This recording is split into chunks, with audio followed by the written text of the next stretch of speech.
Icott na USA odozi obodo Icott USA ga-enekwu maka fano ndị Igbo ji bili na-agbago mgbọrọgwụ kala aka nụ ndị na-edozi obodo ka na ụmụ zuru kemenụ anyị zuru keme ibe anyị nọ ọchachakwanụ anyị apụkwa ọgbọ Onyeoma Tochukwu Nnamani Nwaeze n'egwu nnụnụ Chukwu bi n'ọzara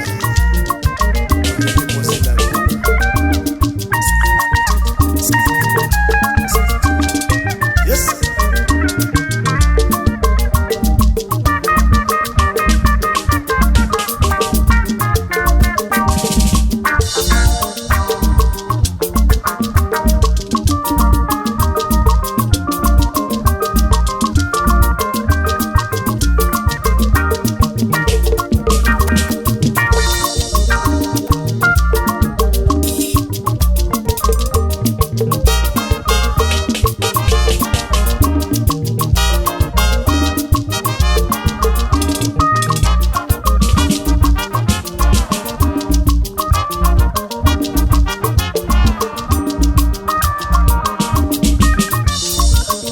Icott USA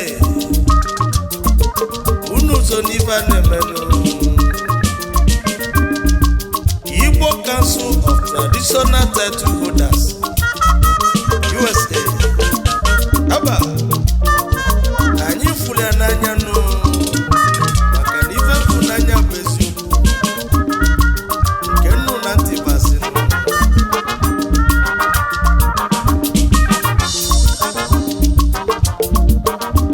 ndị aka ji ofe Igbo ga-akili emume ife fụnanya bụ eziokwu nke nnụ na ntị basị oisi eji matụ agwọ na agwọ na-eyi agwọ nwere ike ike osisi nwere ike ike agwọ ezi oyi ka ajọ nwanne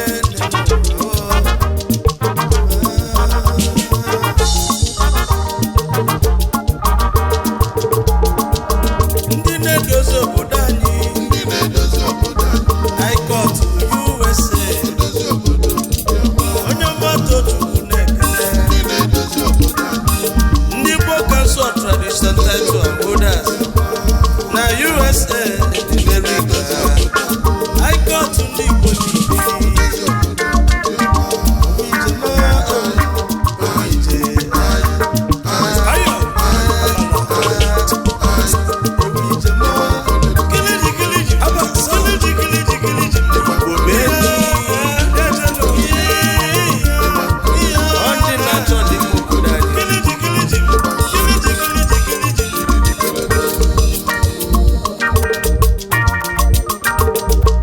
egwu ọgaranya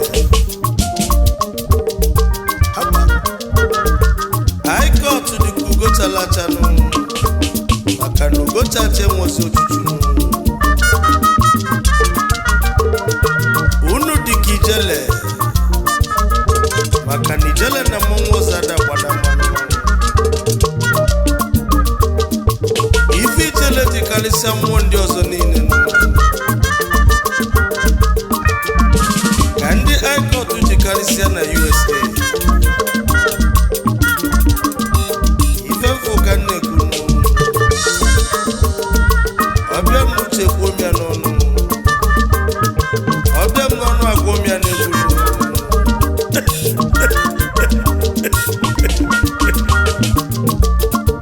nnụnụ Chukwu bi n'ọzara na-ekwu okwu onye ndị mosi na-agwa okwu ka ndị aka na-emezi ndị eji bilie ife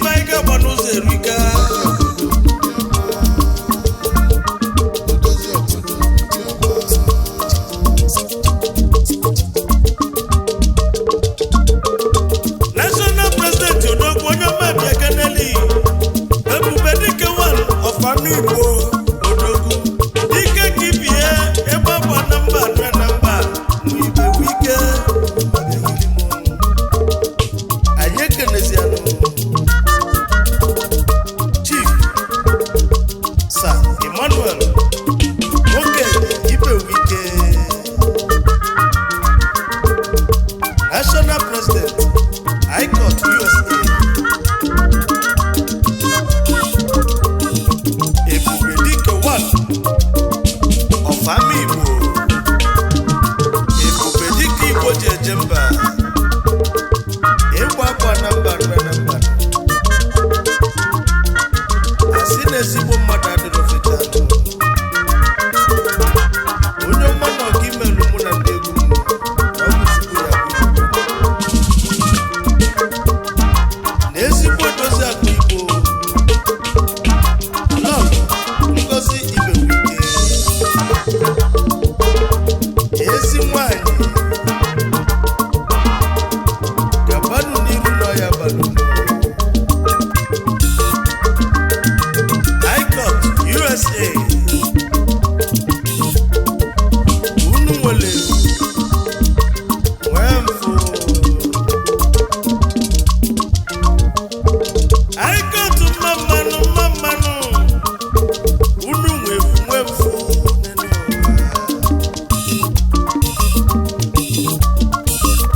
National Vice President Onyeoma Biafụ Mmanyanụ nwabụla ozu na gbogbo Onyeoma Bịakeneli ezomenuka bụ eze na-eme ogodogunu odogwu abụrụga ide ma ọgaranya bụ omume nu nyeka na-ekwu maka ya anyị ekenezianụ Nze Chief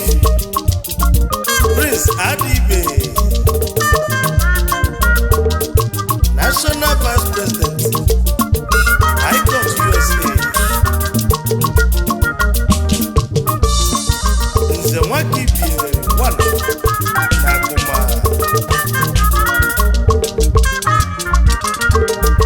Eze Omenuka 1 of Agụma Olu Ancient Kingdom ezigbo dozi akụ Igbo lọlọ Amalachi Adibe Ajalugo Omenuka Tomato Jos nwanyị ọya balụ ndụ ndị nke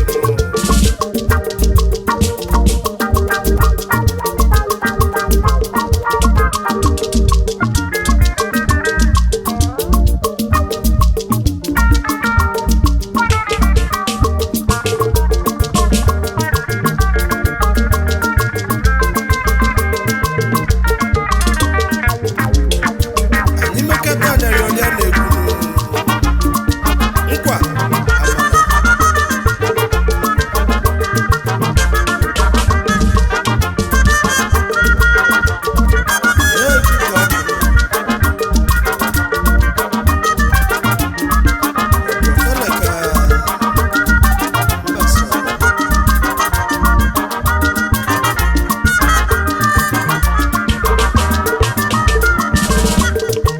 National Secretary anyị abatazianụ Icott USA Nze ezi ikpe Chief Nnamani Olejeme ọyị bụ National Secretary Icott USA onye ọma na nke ide ka ọnụ ga-ekwu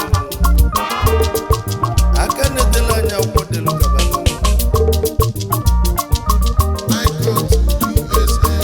Nnabuikem 1 of Umuduruoma Solu Nnabuleze of Umuruokabia Ancient Kingdom Kinezigbo dozi akụ yi nwanyị ọma Lady Dr. Christy Olejeme Ugodia nwanyị ọma gabanụ National Treasurer abatago aka na-edebe akụ onye ka anyị na-ekwu maka ya Chief Charles Agụkwesi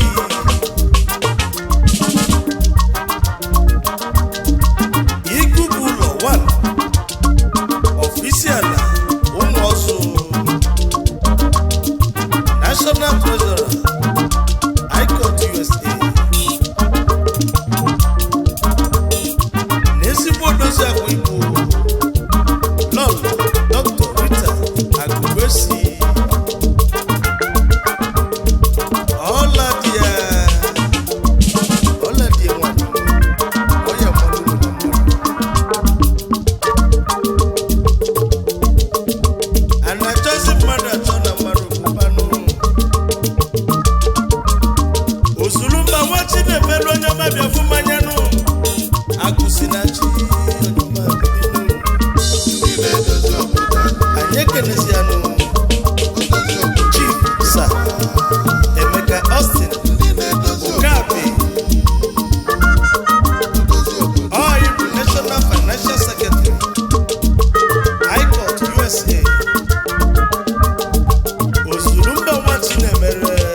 National Social Director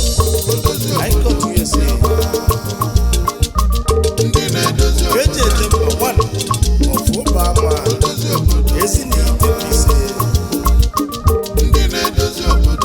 ezigbo dozi akwa ibu lọl Lolita Onyinyechi Onyema osodi emere ọha obiọma ọya dịrị Chifodeni gbagala oke osisi wanofu mbise onye na-ekwu ibone anyị ekenezi Chief Odeni Agala National Parliamentarian Icott USA Okosisi 1 of Mbise Odozi akwa ibu lọrụ Chinemere Magala obi jidie ọya dịlụnụ na mmanụ unu sobilenu Chief Emmanuel Chinyere Azike ihe fere mba bịa Chief Sir Emmanuel Chinyere Azike ọ bụ National Assistant Financial Secretary Icott USA ihe fere mba ọfụmụ na karị isu akụ Chinyere ọfụ isu ụmụ ọzọ isu Exent Kingdom ezigbo dozi akụ ibu lọlọ Lady Chief Ann Chinyere Azike osodieme unu sobilenu Gabanu nirunu ọya dunu Icott USA ka nnekwu maka fanu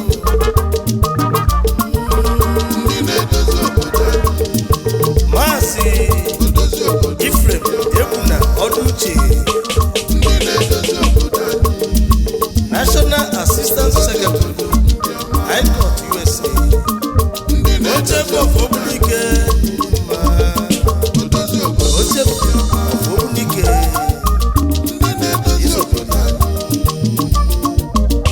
Bọbalụnụ mmanụ na-ekwuru ọra asa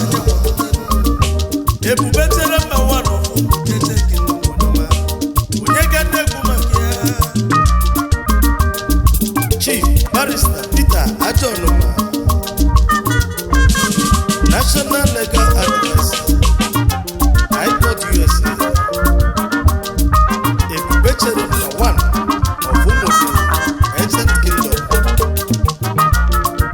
ebubechere mba 1 of Amagugu Item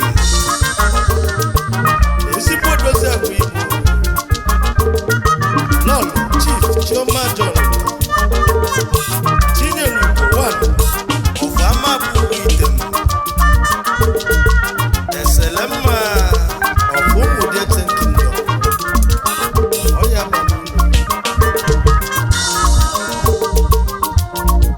o nwere ife ndị si na ndị Icott akarịsịgo na USA onye ọma Nwaeze na-ekwu okwu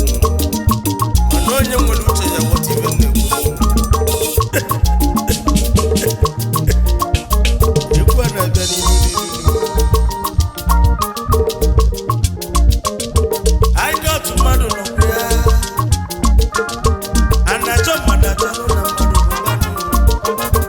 ife mfunanya bụ eziokwu na nke nụ na ntị masịnụ oisi eji matụ agwọ nwe ike ike osisi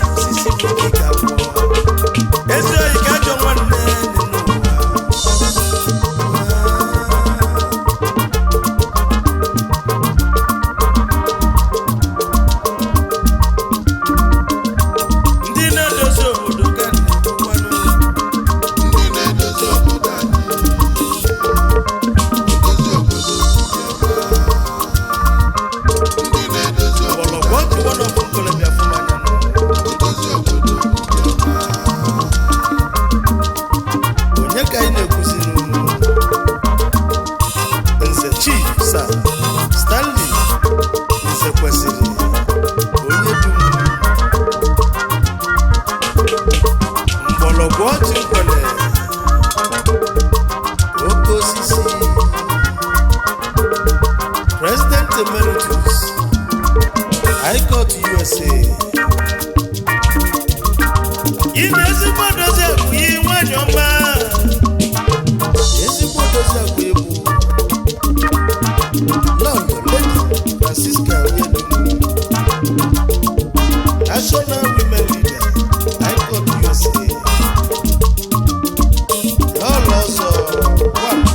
of Mkpere Unusobi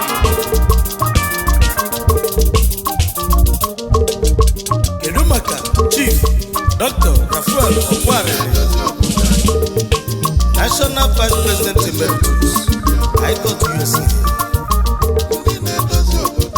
Enyimba one of Obioro N'odozi Akụyibo Lord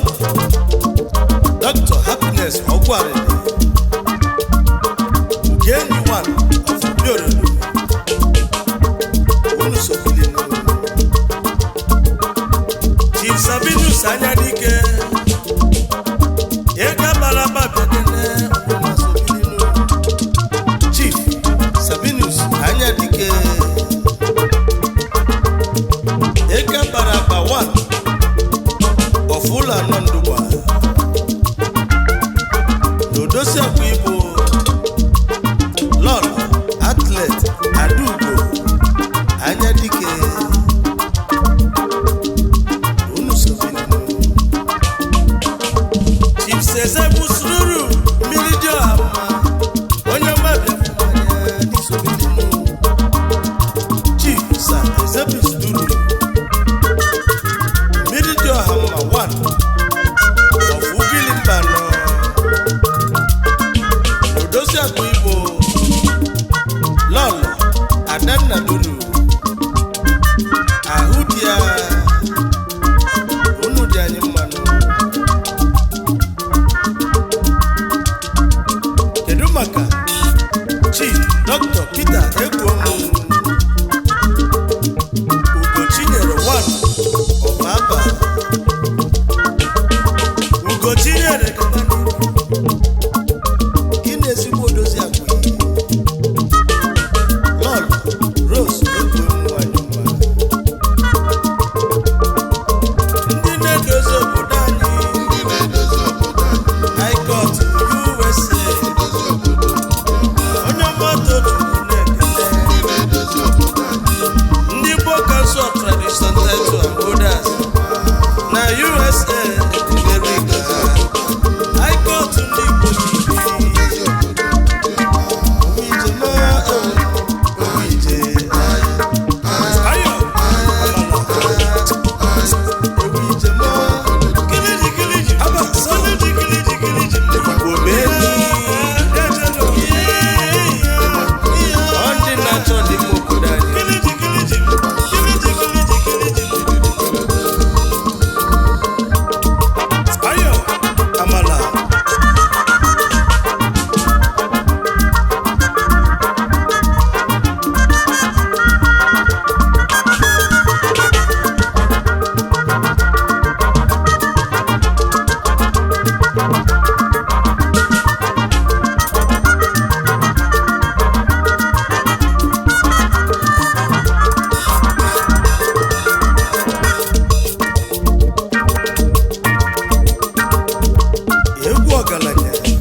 Chief Sagodwin Eyirim Ide one of Ata Chief Sagodwin Oh, he the one of Ata Odozi Akụyibo Lord Caroline Eyirim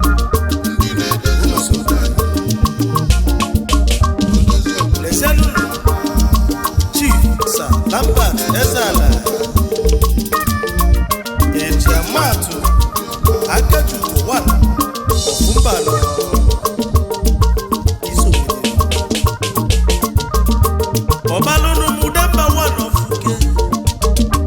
onye